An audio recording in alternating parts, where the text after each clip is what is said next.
ito na ang finished product ng aking French toast. Tatlo na lang sila.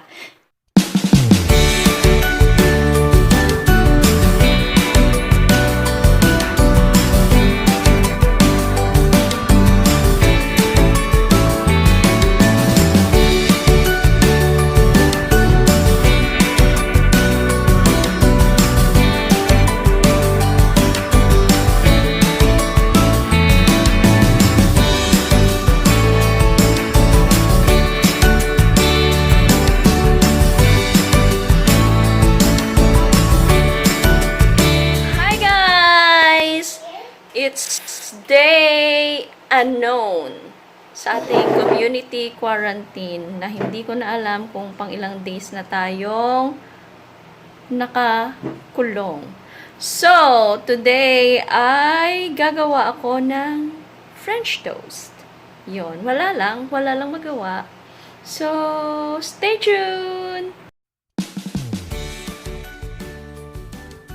Sa paggawa natin ng French toast, kakailanganin natin ng 2 eggs, tapos yung ating loaf bread, a pinch of salt, tsaka itong milk.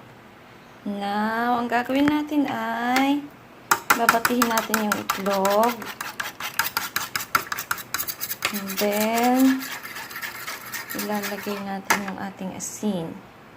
Kung gusto nyo ng cinnamon or nutmeg, pwede nyo ring lagyan. Kaya lang sa ngayon wala ako nun. Pwede nyo ring dagdagan ng vanilla para mabango.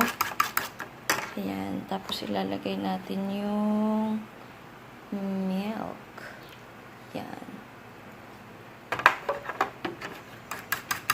Tapos ilalagay natin yung bread and siyempre, kakailanganin natin ng butter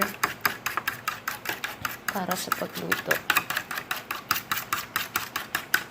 Okay, let's go. Ayan na, nailagay ko na yung butter sa low fire.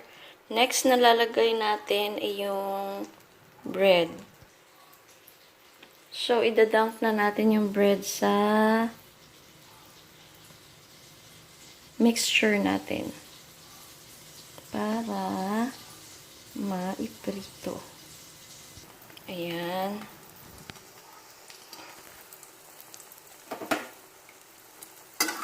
So, balik rin natin.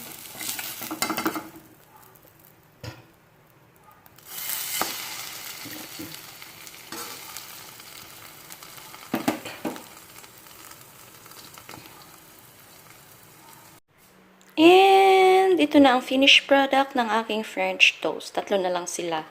Kasi yung isa, tinikman ko na. Naubos ko na.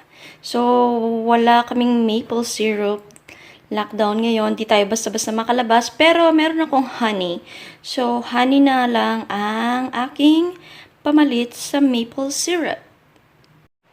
Hope you like my video. Don't forget to click on the subscribe button. And stay tuned sa mga susunod pa nating video. Bye! Thanks for watching.